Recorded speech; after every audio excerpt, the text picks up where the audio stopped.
ഈ സുരേഷ് ഗോപിക്കെതിരെ മാധ്യമങ്ങൾ ഒന്നടങ്കം നിലകൊള്ളുന്ന ഒരു രീതിയാണ് നമ്മൾ സ്വാഭാവികമായി കാണുന്നത്. അതായത് സുരേഷ് ഗോപി ഫ്യൂഡൽ മാടമ്പിയാണ്, സുരേഷ് ഗോപി സവർണനാണ്, സുരേഷ് ഗോപിക്ക് കരുണയില്ല, സുരേഷ് ഗോപി അഹങ്കാരിയാണ്, പിന്നെ എന്തും വിളിച്ചു പറയാൻ മടിയില്ലാത്തവനാണ് എന്നൊക്കെ പറഞ്ഞിട്ട് ഭയങ്കര കുറെ ഉദാഹരണങ്ങൾ സുരേഷ് ഗോപി എന്ന് പറയുമ്പോൾ ഇവിടുത്തെ മാധ്യമങ്ങൾ ചാർത്തി കൊടുത്തിട്ടുണ്ട്. പക്ഷെ ആ പേരൊക്കെ കിട്ടേണ്ട ഒരാൾ ഇവിടെ ഉണ്ട്. അയാൾ ഇടയ്ക്കിടയ്ക്ക് പൊങ്ങി വരും, പിന്നെയും താഴും, പൊങ്ങി വരും, അങ്ങനെയാണ്. പേര് ഗണേഷ് കുമാർ, അതായത് ഗതാഗത വകുപ്പ് മന്ത്രി ഗണേഷ് കുമാർ അല്ലേ? ഇതൊക്കെ കിട്ടേണ്ട, ഈ പട്ടമൊക്കെ കിട്ടേണ്ട ആള് ഗണേഷ് കുമാർ അല്ലേ? അതെ, അതിന് അർഹത, തീർച്ചയായിട്ടും ഇതിന് അർഹതയുള്ളത് ഗണേഷ് കുമാറിനാണ്. ഗണേഷ് കുമാർ നല്ലൊരു മന്ത്രിയാണോ എന്നുള്ള കാര്യത്തിൽ ചേച്ചിയുടെ അഭിപ്രായം എന്താണ്? അയ്യോ, എനിക്ക് ഇല്ല, എനിക്ക് ഒട്ടും അഭിപ്രായമില്ല. കാരണം ഈ അടുത്ത കാലത്ത് ഒരു ഡ്രൈവറെ കണ്ടക്ടറെ കൂടെ റൗഡി പിടിച്ച് നിർത്തിയിട്ട് പറയണത് അത് കാലി കുപ്പി അവിടെ ഇട്ട്, അവർക്കാണെങ്കിൽ സ്ഥലം മാറ്റം കിട്ടി, അങ്ങേർക്ക് BP ഒക്കെ കൂടി പാവാ മനുഷ്യൻ എന്തോന്ന് കാണിക്കണത്. നല്ല കാര്യങ്ങൾ ചെയ്തിട്ടുണ്ടോ എന്ന് വെച്ച് കഴിഞ്ഞാൽ കുറച്ചൊക്കെ ചെയ്തിട്ടുണ്ട്. പക്ഷെ കൂടുതലും ഇതുപോലുള്ള മണ്ടത്തരങ്ങളും ബോഷ്കുകളും ഒക്കെയാണ് ചെയ്ത് കൂട്ടിയിട്ടുള്ളത്. ഇതിൽ അദ്ദേഹം മന്ത്രി ആയി കഴിഞ്ഞപ്പോൾ ഇദ്ദേഹത്തിന് അങ്ങോട്ട് പവർ കാണിച്ചു കളയാമെന്നും പറഞ്ഞ് അദ്ദേഹം അകത്തോട്ട് കയറി ഇപ്പൊ ഞാൻ അങ്ങ് മാറ്റിമറിക്കുമെന്നും പറഞ്ഞ് വന്നു. അങ്ങനെ വന്നതിന് ശേഷം ഈ KSRTC അപ്പോൾ പറഞ്ഞ് കൂടുതൽ, അതായത് EV ബൈക്ക് KSRTC കണ്ടിട്ടുണ്ടോ? ഇലക്ട്രിക് ബസ്സുകൾ, അത് ഒരു ലാഭമില്ല, അതൊക്കെ നിർത്താൻ പോവുക എന്ന് പറഞ്ഞു. ഒരു ലാഭമില്ല, അതിന് കാലി ഓടുന്നൊന്നും പറഞ്ഞ് നിർത്തിയപ്പോൾ പിറ്റേ ദിവസം സർക്കാരിന്റെ ഉത്തരവ് വന്നു, നിന്റെ അടുത്തായിരുന്നു നിർത്താൻ. അതിവിടെ ഗോഗ്രീൻ പ്രോജക്റ്റിന്റെ ഭാഗമായിട്ട് ഇറക്കുന്നതാണ് ഇലക്ട്രിക്. അതിൽ ആൾ കയറിയിലും കുഴപ്പമില്ല, അത് കറണ്ടിൽ ഓടുന്ന വണ്ടിയാണ്. അത് വലിയ നഷ്ടമൊന്നും സർക്കാരിന് വരാനില്ല. കറണ്ടിൽ വണ്ടി അല്ല, അത് കൂടുതലും വഴിയിൽ വെറുതെ കിടക്കുകയില്ലേ എന്ന് ചോദിച്ചപ്പോൾ പറഞ്ഞ്, അല്ല അത് വെറുതെ കിടക്കാതെയൊക്കെ ചെയ്തതിന് കാളുണ്ട്, അത് ഇയാൾ നോക്കട്ടെന്ന്. അങ്ങനെ ഇയാൾ കുറച്ച് ചമ്മിപ്പോയി പറഞ്ഞൊരു നിനക്കിപ്പം കുറച്ച് പേരുടെ നെഞ്ചത്ത് കയറണം, അത്രയല്ലേ ഉള്ളൂ, ഇവിടെ ആർക്കും വേണ്ട ഒരു ഡിപ്പാർട്ട്മെന്റ് ഉണ്ട് KSRTC, ചെന്ന് നെഞ്ചത്ത് കയറെന്ന് പറഞ്ഞ് അവിടെ ചെന്ന് ഇദ്ദേഹത്തിൻ്റെ ഒരു ഭാവവും കണ്ടുകൊണ്ടായിരിക്കും എന്ന് പറഞ്ഞാൽ പുച്ഛമാണ് ഇദ്ദേഹത്തിൻ്റെ ഒരു സ്ഥായി ഭാവം. അത് സ്ഥായി ഭാവം എന്ന് പറഞ്ഞൊരു പുച്ഛമാണ് ഇങ്ങനെ. അതായത് എനിക്ക് പണിയൊന്നും ഇല്ലെങ്കിൽ ഞാൻ സിനിമയിലൊക്കെ ജീവിക്കും, ഞാൻ സിനിമയിൽ ജീവിക്കില്ലെങ്കിൽ എൻ്റെ അച്ഛൻ കുറെ ഉണ്ടാക്കിയിട്ടുണ്ട്, എനിക്കിതൊന്നും പ്രശ്നമില്ല. ചങ്ങലയുണ്ട്, അതൊന്നും എനിക്ക് പ്രശ്നമില്ല എന്നും പറഞ്ഞിട്ട് ഇദ്ദേഹം എന്താണ് ഇപ്പോൾ ഈ കാണിക്കുന്ന ഒരു പരിപാടി, ഉദ്യോഗസ്ഥരുടെയൊക്കെ പരിപ്പെടുക്കും. അതാണ് ഇവിടെ നാലോചിക്കണം. 8 മണിക്കൂർ കൂടുതൽ, 1 മിനിറ്റ് കൂടുതൽ ജോലി ചെയ്യണമെന്ന് പറഞ്ഞു കഴിഞ്ഞാൽ ഇവിടെ തൊഴിലാളി വർഗം മറ്റേ സർവാധിപത്യമുള്ള ഒരു സംസ്ഥാനമാണ് ഇവിടെ. അവിടെ തൊഴിലാളി ബോധം കൂടുതലാണ്. 8 മണിക്കൂർ കഴിഞ്ഞ് 1 മിനിറ്റ് പണിയെടുക്കണമെന്ന് പറഞ്ഞു കഴിഞ്ഞാൽ പറ്റൂല, ബാറ്റ മറ്റേത് കോപ്പെന്നൊക്കെ പറയും. ഇവിടെ ഇതേ ഉദ്യോഗസ്ഥരെ പിഴിഞ്ഞ് ഇനി എടുക്കാൻ ബാക്കിയൊന്നുമില്ല, പരിപ്പും കടുവും ഒക്കെ എടുത്ത് വെളിയിൽ. അപ്പം അതാണ് അവസ്ഥ. അപ്പോൾ എന്തായാലും ഇദ്ദേഹം ഇങ്ങനെ പല മണ്ടത്തരങ്ങൾ, അതിൽ കുറേ മണ്ടത്തരങ്ങൾ, അത് MV മോട്ടോർ വെഹിക്കിൾ സ്കൂളുകളുണ്ടല്ലോ, പഠിപ്പിക്കുന്ന ലൈസൻസ് തരുന്ന സ്കൂളുകൾ, ആ സ്കൂളുകൾക്ക് ഒരു നിയമം കൊണ്ടുവന്നു. അതായത് ഈ ഇദ്ദേഹത്തിൻ്റെ അറിവോടെയാണ്, ഇദ്ദേഹം നേരിട്ട് കൊണ്ടുവന്നതല്ല, ഒരു RTO ഉദ്യോഗസ്ഥനാണ് അത് കൊണ്ടുവരുന്നത്. എന്താണ് കൊണ്ടുവരുന്നത്? MVD ഉദ്യോഗസ്ഥൻ കൊണ്ടുവരുന്നത് എന്താണ്? ഈ പറയുന്ന സ്ഥാപനങ്ങൾക്കെല്ലാം തന്നെ 15 വർഷം പഴക്കം ഉള്ള വണ്ടികൾ പറ്റില്ല. 15 വർഷമായി കഴിഞ്ഞാൽ ഇതൊക്കെ ഡംപ് ചെയ്യാൻ കൊടുത്തോണം, പുതിയ വണ്ടി വാങ്ങിക്കണം. അപ്പോൾ ഈ ഒരു സ്കൂളിൽ ചിലപ്പോൾ 4-5 ഒക്കെ കാറ് കാണുമായിരിക്കും, അല്ലെങ്കിൽ കുറച്ച് ബൈക്കുകളും കാണും. ഇതെല്ലാം കൂടെ 15 വർഷം കഴിഞ്ഞാൽ കൊണ്ട് ചപ്പണം, എന്നിട്ട് പുതിയത് എടുക്കണം. അപ്പോൾ ഇതാണ് നിയമം. അപ്പോൾ ഇവർക്കൊക്കെ ഇവിടുന്ന പൈസ, ഇത് അറിയാലോ, ഒരു വലിയ ബിസിനസ് ഒന്നും അല്ലല്ലോ ഇത്. ചിലപ്പോൾ ചിലർക്ക് 2 കാറേ ഉണ്ടായിരിക്കുള്ളൂ. ഇത് കൊടുത്തിട്ട് പുതിയ കാർ എടുക്കണം, അല്ലെങ്കിൽ സെക്കൻഡ് ഹാൻഡ് വാങ്ങിക്കാൻ പറ്റൂല, കാരണം 5 വർഷം കഴിയുമ്പോൾ പിന്നെയും മാറ്റണ്ടേ. അപ്പോൾ ഇങ്ങനത്തെ കുറേ മണ്ടൻ തീരുമാനങ്ങളൊക്കെയാണ് ഇത്. അതെന്തായാലും പിന്നെ ഇദ്ദേഹത്തിന് നല്ല കാര്യങ്ങളുണ്ടായത്, പ്രൈവറ്റ് ബസ്സുകൾ ഇതിന് എന്താണ് അതിൻ്റെ അതിവേഗത, മത്സര ഓട്ടം ഒരു പിടിമുറുക്കാൻ വേണ്ടി മത്സരത്തിൽ ഓടുന്നില്ല. അതൊക്കെ മേടിക്കാൻ കുറച്ചാൾ ഷോയൊക്കെ ഇറക്കി, കുറെ ഫൈനൊക്കെ അടിച്ചു കൊടുത്തു, ഇങ്ങനെ കുറെ പരിപാടിയൊക്കെ ചെയ്തു, നേരിട്ടിറങ്ങി. പക്ഷെ ഇതെല്ലാം തന്നെ നമ്മുടെ ഈ പറയുന്ന വീണ ജോർജിന്റെ കാര്യം പറയുന്ന പോലെയാണ്, കുറെ PR ഷോയാണ് ഇതൊക്കെ.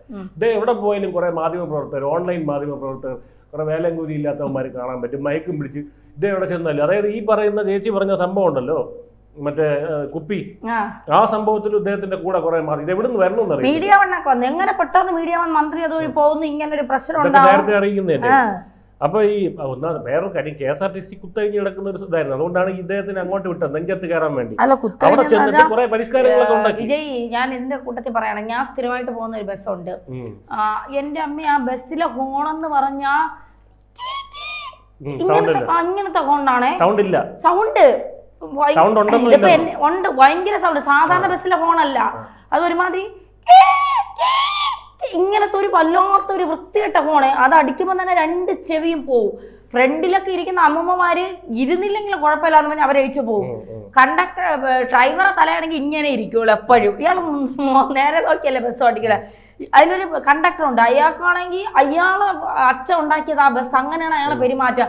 പ്രായമായ സ്ത്രീകൾ ഇറങ്ങാൻ കുറച്ച് ബുദ്ധിമുട്ടൂലേ, കുറച്ച് സമയം എടുക്കൂലേ, ഇതിനെയൊക്കെ പിടിച്ച് ഇന്ത്യയൊക്കെ വീട്ടിൽ നിന്ന് ഉണ്ടാക്കിക്കൊണ്ട് വന്നതാണ് ആ കഥക് എന്നൊക്കെ പറഞ്ഞ് അവരോടങ്ങ് ഈ ഇടയ്ക്ക് ഒരിടത്ത് ഒരു അമ്മയും കുഞ്ഞും പോയ വണ്ടി കൊണ്ടിട്ട് ഒരൊറ്റ ഇടി, എന്നിട്ട് ഒരു കൂസലും ഇല്ലാതെ പിണറായി രാഷ്ട്രീയമത്തി ഇരുത്തിക്ക് പോലെ അയാൾ അങ്ങ് ഇരിക്കുന്നത്.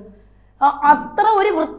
എനിക്ക് എപ്പോഴും വിചാരിക്കണോ ഇയാളെ 4 പറയണോന്ന്. കാരണം ഈ വെള്ളക്കുപ്പി ഇട്ടവന്മാരെ ഉദ്യോഗസ്ഥരല്ലേ ഇവര് ഇയാളെ ഭരിക്കേണ്ടത്. ഇയാൾ ഇങ്ങനെയുള്ളവന്മാരുടെ അടുത്ത് വേണം ഇയാളെ പാവപ്പെട്ട ആൾക്കാർക്കല്ല. ഇല്ല, എനിക്കിപ്പോ ഒരു അനുഭവം പറഞ്ഞുകൊണ്ട് ഞാനും പറയുന്നത്, എനിക്ക് +1 +2 പഠിക്കുന്ന സമയത്ത് ഒരു അനുഭവം ഉണ്ടായിട്ടുണ്ട്. ഈ KSRTC ഫ്രണ്ട് ബെഞ്ചിലിരുന്നപ്പോൾ ഈ ഫ്രണ്ടിൽ ഗിയർ ബോക്സിന്റെ അവിടെ ഇങ്ങനെ, അപ്പൊ ഞാൻ അവിടെ കാലെടുത്ത് വെച്ചു. ഇങ്ങനെ അതിന്റെ ഒരു സൗകര്യത്തിന് കാലിന് നീളം കൂടുതലുള്ളതുകൊണ്ട് അവിടെ അങ്ങോട്ട് എടുത്ത് വെച്ചു. അപ്പോൾ വെച്ചപ്പോൾ ഈ ഡ്രൈവർ, ഞാനൊരു സർക്കാർ സ്കൂളിന്റെ യൂണിഫോമാണ് ഇട്ടിരിക്കുന്നത്. അപ്പോൾ ഏതെങ്കിലും പാവപ്പെട്ട വീട്ടിലെ പയ്യനാണെന്ന് വിചാരിച്ചു കാണാം, എന്താണെന്നറിയില്ല. ഞാൻ ഒറ്റയ്ക്കായിരുന്നു, വേറെ കൂട്ടുകാരും ഇല്ലായിരുന്നു. അതുകൊണ്ടൊക്കെ ആയിരിക്കും ധൈര്യം വന്നത്. ഒറ്റയ്ക്ക് നമ്മൾ വിദ്യാർത്ഥികൾ കൂട്ടമായി നിൽക്കുന്നെങ്കിൽ എന്തെങ്കിലും പറയാനായിട്ടൊരു ധൈര്യമുണ്ട്. കാരണം എൻ്റെ തന്തയ്ക്ക് വിളിച്ച സംഭവം. എന്നെ വിളിച്ചിട്ട് പറഞ്ഞത്, നിന്റെ അച്ഛൻ്റെ സ്ഥലമാണോ അത് ചോദിച്ചു, നിന്റെ അച്ഛൻ്റെ നെഞ്ചാണാളായത് എന്ന് ചോദിച്ചു. അപ്പോൾ ഞാൻ അപ്പം തന്നെ മറുപടി കൊടുത്തു, നിങ്ങളുടെ അച്ഛനായിരുന്നല്ലേ, ക്ഷമിക്കണമെന്ന് പറഞ്ഞ് കാലെടുത്ത് മാറ്റി. അങ്ങനെ മറുപടി കൊടുത്തു. അപ്പം ഒന്നും ആയിരിക്കും തിരിച്ചു പറയാൻ പറ്റില്ല. കാരണം എന്നെ തന്തയ്ക്ക് വിളിച്ചാൽ അത്രേ ഉള്ളൂ.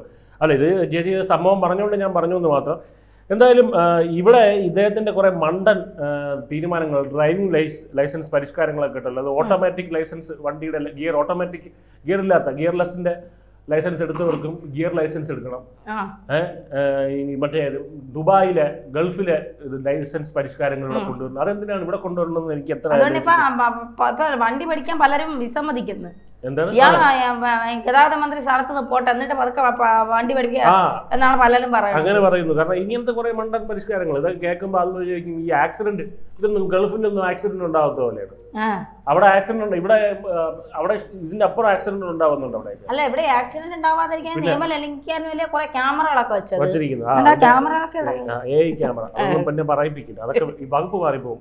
നമുക്ക് ഈ വകുപ്പിൽ നിൽക്കണം, ഗതാഗത വകുപ്പിൽ. അപ്പം അത് നമുക്ക് അങ്ങോട്ട് മുഖ്യന്റെ വകുപ്പിലോട്ടൊക്കെ പോകേണ്ടി വരും. അപ്പോൾ ഇതിൽ ഇപ്പോൾ ഈ KSRTC നമ്മുടെ വിഷയം അതാണല്ലോ. ഈ KSRTCയിലെ ഈ പറയുന്ന വെള്ളക്കുപ്പിയുടെ പരിഹാരം, അതിൽ ഇദ്ദേഹത്തിൻ്റെ പെട്ടെന്ന് അദ്ദേഹം ഒരു നിയമം കൊണ്ടുവരുന്നു. രാവിലെ KSRTC ജീവനക്കാർ ബസ് ഉടയ്ക്കണം, തൂക്കണം, മണിയടിച്ച് പൂജിക്കണം, തേങ്ങ ഉടയ്ക്കണം. ഇനി ഇവർ വന്ന് ഇദ്ദേഹത്തിന്റെ വീട്ടിൽ കക്കൂസ് എഴുതി തരണമെന്ന് മാത്രമേ പറയാനുള്ളൂ. അതായത് പറഞ്ഞോ 1-ാം തീയതി ശമ്പളം തരുന്നുണ്ടല്ലോ എന്ന് പറഞ്ഞു. എന്തോ ഔദാര്യം പോലെ. അതായത് ഇവർക്ക് നേരത്തെ 1-ാം തീയതി ശമ്പളം കിട്ടുന്നില്ലായിരുന്നല്ലോ, സമരമായിരുന്നല്ലോ. 6-7 മാസം ശമ്പളം കിട്ടാതെ സമരമായിരുന്നല്ലോ.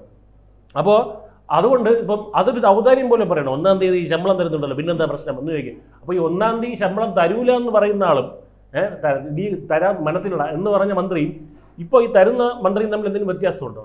ഒരു വ്യത്യാസവും ഞാൻ നോക്കിയിട്ട് കാണുന്നില്ല. ഇപ്പൊ ഈ പറയുന്ന ഈ വ്യക്തി അദ്ദേഹം ഈ ഡ്രൈവർ അവിടെ ഇരുന്ന് വിൻഷീൽഡ് ഉണ്ടല്ലോ, ഫ്രണ്ടിലത്തെ ഗ്ലാസ്, അവിടെ ഒരു പ്ലാസ്റ്റിക് കുപ്പി ഇരുന്നു. പെട്ടെന്ന് ഇദ്ദേഹം കുറേ മാധ്യമ പ്രവർത്തകരുമായിട്ട് എവിടുന്നോ പൊട്ടി ഇറങ്ങി വന്നിട്ട് ഇദ്ദേഹം ഡ്രൈവറിനെ ഇങ്ങനെ ശാസിക്കുന്നു. ആ വീഡിയോ ഒക്കെ ഉണ്ടല്ലോ, കണ്ടിട്ടുണ്ടായിരിക്കുമല്ലോ. എന്നിട്ട് ഇത് മനസ്സിലാക്കേണ്ട ഒരു കാര്യം, ഈ ഇദ്ദേഹത്തിന് ഈ അവിടെ കുറച്ച് നേരം കഴിയുമ്പോൾ അദ്ദേഹത്തിന് ദേഹാസ്വസ്ഥ ഉണ്ടായി ആശുപത്രിയിലാവുന്നു. ഇദ്ദേഹത്തിനാണെങ്കിൽ ഒരു ലോഡ് അസുഖമാണ് ഇതിനകത്ത് ഉള്ളത്.